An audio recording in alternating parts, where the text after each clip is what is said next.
Olá, irmãos, a paz do Senhor Jesus, tudo bem com vocês? Nesse estudo aqui eu quero ir direto ao ponto e vou tentar ser o mais objetivo possível.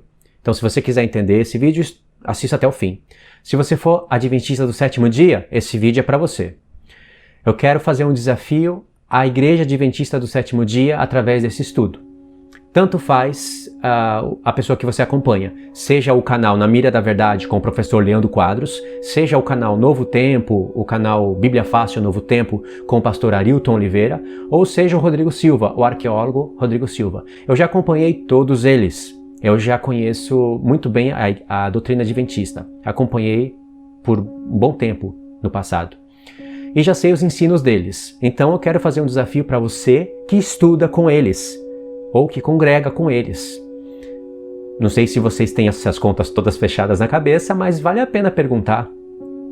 Primeiro eu quero deixar claro que eu não sigo religião nenhuma. Eu não luto para sustentar nenhuma doutrina. Então você pode ficar bem livre disso, pensando isso de mim. E eu temo a Deus. Se eu estivesse falando calúnia, quisesse difamar o nome, ou quisesse fazer qualquer outra coisa que tivesse uma intenção má, Deus não iria ver isso? Ele não iria cobrar de mim? Claro que ele iria cobrar, mas eu também zelo pela verdade. Eu estudo a palavra de Deus. Então eu quero que os meus irmãos conheçam a verdade.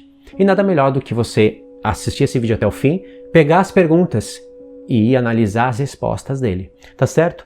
Então vocês sabem que eles pregam, vocês creem assim, que o anticristo ele deve ser um papa, não é? O canal do professor Arilton Oliveira, do pastor Arilton Oliveira, ele prega que nem anticristo mais vai vir. Mas ele prega semelhantemente aos outros nos outros pontos, né? Então você deve esperar um anticristo de Roma papal e, por consequência, você deve ter aprendido que a marca da besta é um decreto dominical. Então, essa é a minha preocupação. As pessoas que acreditam nisso e que acreditam que o anticristo vai ser um italiano, e que acreditam, e que usam relatos históricos, e que usam alguns trechos da Bíblia, esperando essas coisas acontecerem. Uma das colunas que sustentam essa doutrina se encontra em Daniel 9, verso 24. Então vocês vão ouvir, vocês vão entender, e vão ouvir deles a resposta. Aí vocês tirem as conclusões. 70 semanas são determinadas sobre o teu povo e sobre a tua santa cidade, para fazer cessar a transgressão, para dar fim aos pecados, para expiar a iniquidade, para trazer justiça eterna, para selar a visão e a profecia e ungir o Santo dos Santos. Eles dividem essas coisas em 6, eu divido em 7.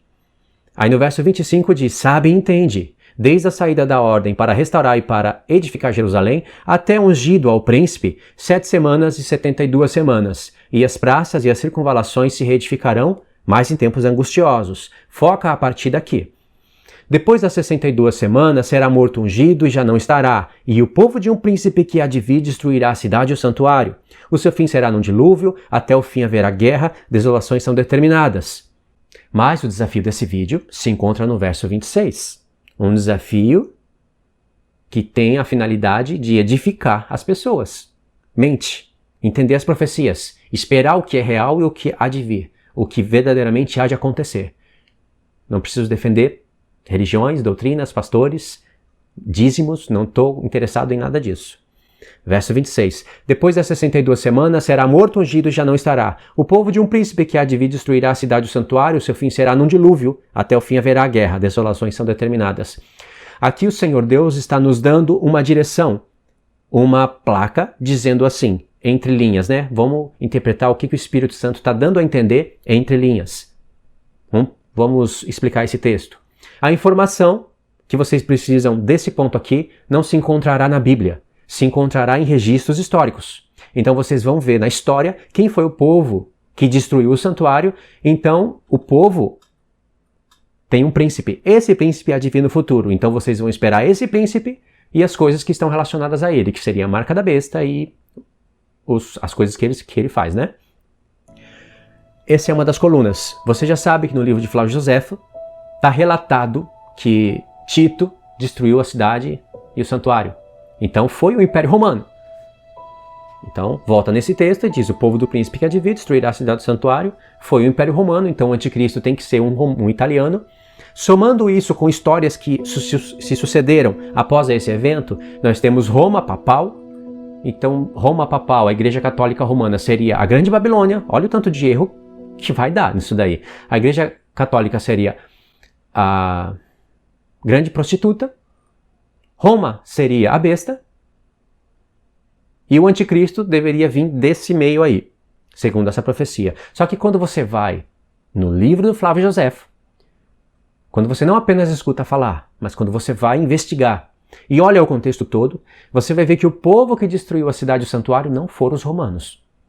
Agora basta você crer no que a profecia está dizendo, te indicando, e crer no que os registros históricos estão falando, porque a profecia está validando os registros históricos. Eu vou mostrar aqui para vocês pelo menos uns 3 pontos, vocês vão investigar o resto. Tem um historiador chamado Publio Cornelius Tácito. Ele é um historiador romano, ele não é muito conhecido no povo cristão, mas ele é um historiador respeitado. O livro dele é esse daí que vocês estão vendo. Esse homem escreveu coisas referentes ao ano 70 e escreveu coisas sobre a destruição do templo. E essas coisas que ele escreveu, elas vão se conectar com as coisas que Flávio Josefo escreveu. Então, num determinado ponto do livro, ele diz assim: Tito César, 3 pontinhos, encontrado na Judéia 3 legiões, o 5º, o 10º e o 15º. Para estes, acrescentou o 12º da Síria, e alguns homens pertencentes ao 18º e o 3º, que ele havia retirado de Alexandria. Esta força foi acompanhado por fortes árabes, que odiavam os judeus com ódio habitual dos vizinhos. Aqui está o relato.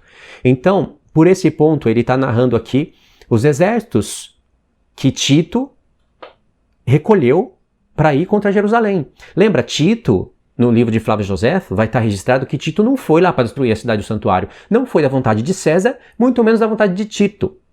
Ele foi lá por causa da rebelião dos judeus. Então, Flávio Josefo escreveu um volume de 7 livros sobre a guerra dos judeus. É esses livros que vocês estão vendo aí.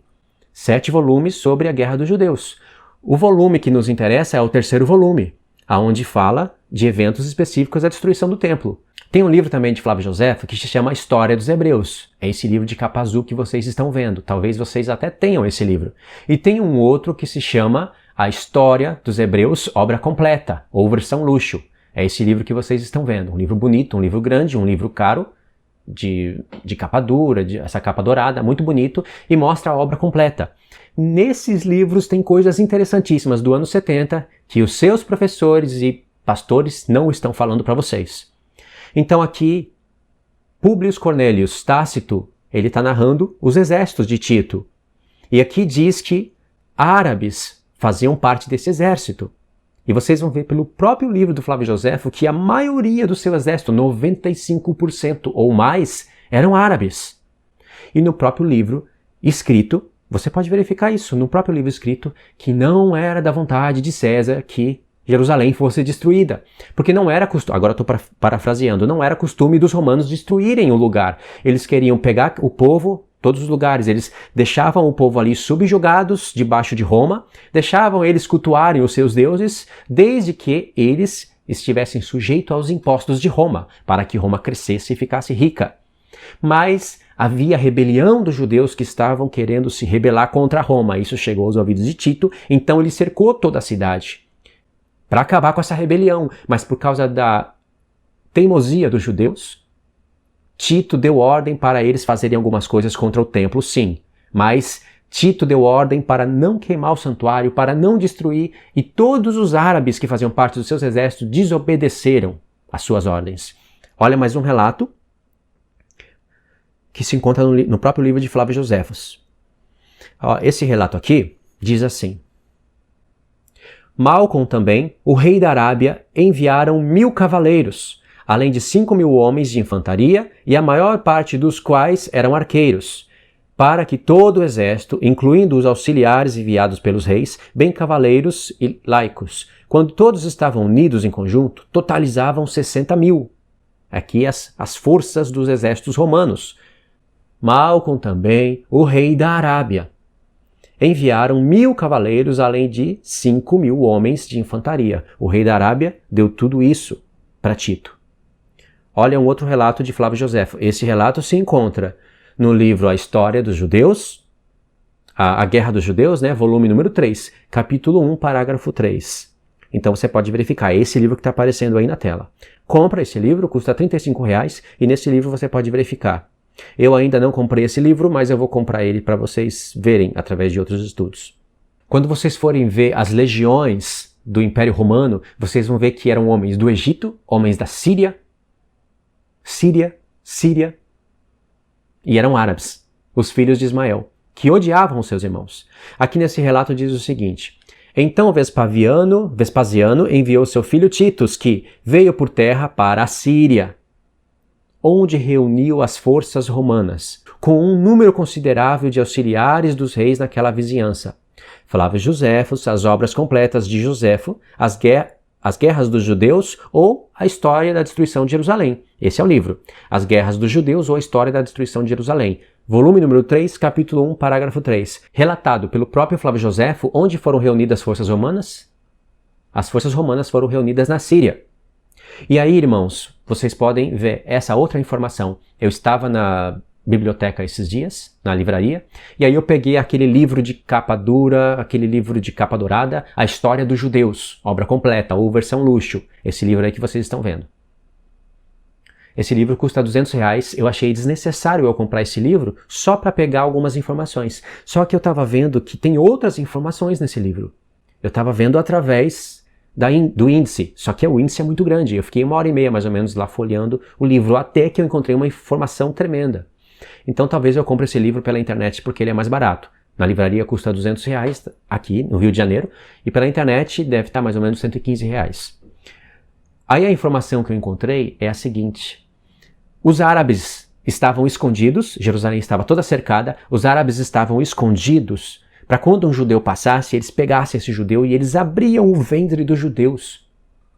Olha que maldade, que crueldade. Sabe para quê? Para pegar o ouro que estava dentro da barriga deles. A fome em Jerusalém era tão grande que eles estavam definhando, diz o livro. Então, diz que quando Tito chegou lá e viu essas coisas, ele mandou matar, ele ia mandar matar essas pessoas. Só que quando ele viu, ele verificou, eram os próprios romanos, ou seja, os árabes com sobrenome de romanos, porque faziam parte dos exércitos romanos. Aí o general Tito chamou o comandante dessas tropas e deu ordens específicas para eles não fazerem mais isso. Eles falaram assim: vocês são pior do que os piores animais da terra. E olha que era um general do Império Romano falando isso, hein? Vocês são piores do que os próprios animais da terra. Porventura vocês querem fazer esse mal tão grande cair sobre Roma? Caírem sobre os romanos? Mas eram tropas romanas, mas eram árabes, entende? Aí ele deu ordens específicas para que não se fizesse mais isso. Mas diz Flávio Josefo que quando ele virou as costas, continuaram a fazer isso, porque a ganância pelo ouro desse povo era muito grande. Não é um relato muito importante? Ele chegou lá e viu que as próprias pessoas que estavam fazendo isso eram romanos, entre aspas, sobrenome de romanos, mas fazia parte do seu exército, só que eram árabes. Então, esse povo foi o que destruiu Jerusalém.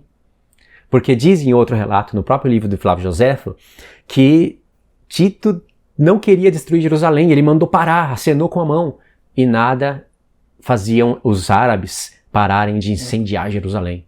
Eles eram maus e eles tinham ódio, eles aproveitaram a oportunidade, desobedeceram às ordens de Tito e diz que contra a vontade de César, Jerusalém foi destruída. Em alguns pontos do livro você vai encontrar pontos específicos onde Tito ele cerca a cidade, ele manda incendiar ali, sabe? Ele manda parar ali, porque ele quer parar com a revolta dos judeus, mas destruir a cidade e o santuário, não. Ele queria pôr Jerusalém, pegar todos os que estavam fazendo essa rebelião, castigar eles e pôr Jerusalém de volta debaixo do poder de César. Essa era a vontade. Então quem destruiu Jerusalém e o santuário? A cidade santa e o santuário? Segundo os próprios relatos de Flávio Josefo, foram os árabes. Então você volta em Daniel 24 e veja que o Espírito Santo está dando uma dica. O povo de um príncipe que há de vir destruiria a cidade e o santuário. Isso bate com história e essa história bate com os relatos bíblicos. Por que vocês acham que os pastores e os arqueólogos, o arqueólogo Rodrigo Silva, por exemplo, é um historiador, né? Não falam isso para vocês? Por que vocês acham que eles não estudam Abacuque, que fala do anticristo? Miqueias. Por que esses profetas menores, por que eles não estudam, por exemplo, Naum, que fala de onde sai o anticristo? Por quê? A briga sempre é entre Ismael e Israel. Somente esses dois povos que têm o nome de Deus no final. Ismael e Israel. Essa briga começou lá no passado, na Bíblia. Ismael gerou 12 tribos e Israel 12 tribos.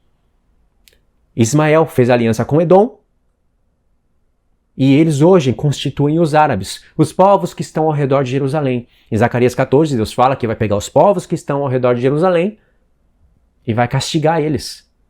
Quando vocês compreenderem isso, vocês vão ver que o anticristo não pode ser um papa, um italiano, não pode a marca da besta ser decreto dominical, e a grande Babilônia não é Roma papal.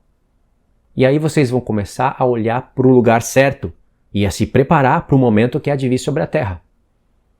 Com certeza isso vai mudar a mente de vocês. E aí vocês vão ter tanto o relato histórico como as profecias bíblicas de acordo, porque vocês não vão desprezar Naum, não vão desprezar Abacuque, não vão desprezar textos de Isaías, onde fala que o Império Assírio estaria no futuro. O império do anticristo é chamado de Império Assírio, tendo Babilônia. Por que Império Assírio? Já parou para pensar nisso? Tem muitas das coisas que eu poderia falar aqui para vocês, mas eu não posso falar. Porém, vou indicar um vídeo, se vocês se interessaram pelo assunto. Antes de fazerem as perguntas para os seus líderes, vou deixar um link aí na descrição, um vídeo que eu fiz aqui com outro irmão, falando do anticristo, aí vocês vão compreender perfeitamente, através do Antigo Testamento, através do Novo Testamento, essas coisas que eu estou falando. Tá bom? Fiquem todos na paz de Cristo, Deus abençoe vocês e até os próximos estudos.